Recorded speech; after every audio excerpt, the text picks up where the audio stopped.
एक ओर से राधा बोली वाह, एक ओर से कान्हा कान्हा, एक ओर से राधा बोली बोली, एक ओर से कान्हा कान्हा।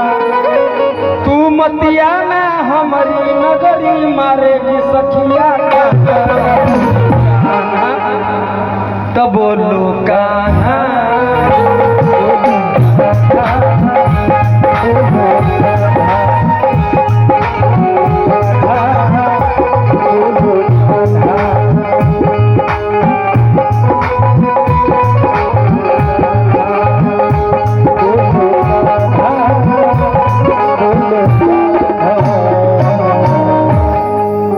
चलिए इसके बाद राधिका शर्मा जी, फिर बारी बारी से एंट्री सबका, और समय अनुसार हर भजन हर तरह का कीर्तन होता